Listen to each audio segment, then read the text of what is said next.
ओम श्री कृष्ण परमात्मने नमः।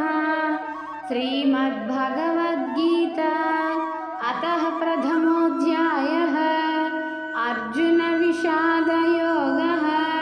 22వ శ్లోకం यावदेतान्निरीक्षेऽहं योद्धुकामानवस्थितात् कैर्मया सह योद्धव्यम् अस्मिन् रणसमुद्यमे।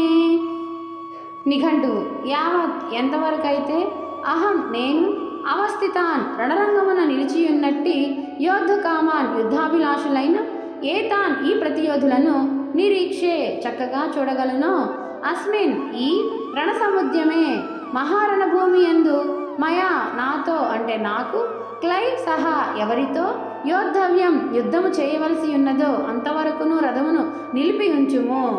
రణరంగమునందు యుద్ధాభిలాషులై నిలిచి ఉన్న ప్రతిపక్ష యోధులందరినీ బాగుగా పరిశీలించినంత వరకును వారిలో ఎవరితో నేను యుద్ధము చేయవలసి ఉన్నదో గమనించునంత వరకును రథమును నిలిపి ఉంచుము అని శ్రీకృష్ణ పరమాత్మల వారితో పార్థుడు ఇలా తెలియపరుస్తూ కోరుతూ ఉన్నారు.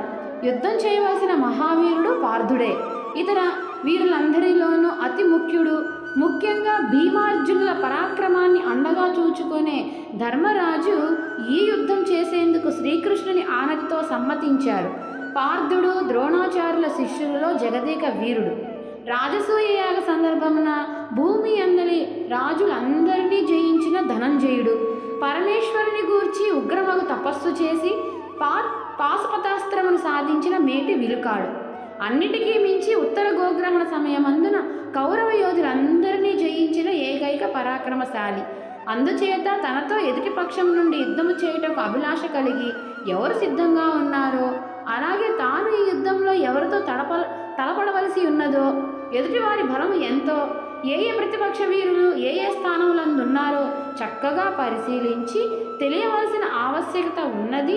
తనను ఎదిరించి యుద్ధం చేసేందుకు ఏ వీరులున్నారో వారిని నిశితంగా పరిశీలించి తెలుసుకునేటందుకు శ్రీకృష్ణుని రథాన్ని రెండు సేనల మధ్య అనువగ ప్రదేశానికి తరలించవలసిందిగా కోరారు. ఇచ్చట శ్రీకృష్ణ పరమాత్మల వారిని అచ్యుత శబ్దవాచ్యుడుగా చెప్పబడినారు. అచ్యుతుడు అనగా చ్యుతి లేనివాడు అనగా సర్వకాలములయందు తన స్వరూప స్థితి అందే అచలుడై ఉండువాడు. ఆయన శక్తి సామర్థ్యములు మహిమ అంతయు లేనివి. మరి అంతము లేని ఆ పరమాత్మ తప్ప అన్యులందరూ చ్యుతులే అనగా షడ్వికారములకు లోనగువారే. కానీ భగవానుడు అవికారి, నిర్వికారుడు, నిశ్చలుడు, శాశ్వతుడు, పైగా జ్ఞాన బల ఐశ్వర్య వీర తేజోశక్తులు అను 6 గుణములు సంపూర్ణంగా కలిగినవాడు. ఆద్యంతరహితుడు, అవినాశి, అజుడు, అందుచేత అచ్యుతుడు. అంతేకాక భగవానుడు. మరి ఈ పరమాత్మ మత్స్య, వరాహ, కూర్మ, నృసింహ, వామనాది అనేక అవతారాలు స్వీకరించారు కూడా. అవతారాలు చ్యుతిగా భావించరాదు. ఈ అవతారాలన్నీ కూడా లోక కళ్యాణం కొరకు తనంతట తాను స్వీకరించిన అవే కనుక చ్యుతి కానేరదని ఇక్కడ మనకి తెలుసుకోవాల్సిన ముఖ్యం విషయం. అటువంటి అచ్యుతుని చేతికి తన జీవితం అనే రథం యొక్క పగ్గాలను అందించాడు. అందువలన అర్జునుడు కూడా చ్యుతిని పొందడు, తన గమ్యం చేరగలడు, విజయం సాధించగలడని ధ్వని. స్వామి ముందుంటే ఆయన చేయి పట్టుకుని నడిపిస్తుంటే ఇక అపజయానికి తావెక్కడ ఉన్నది? జై శ్రీకృష్ణ పరమాత్మునికి జై. అర్జునుల వరే మనల్ని కూడా చేయి పట్టి ఆ స్వామి మన జీవితంలో నడిపించాలని కోరుకుంటూ భగవద్గీతకు జై. సర్వం కృష్ణార్పణం.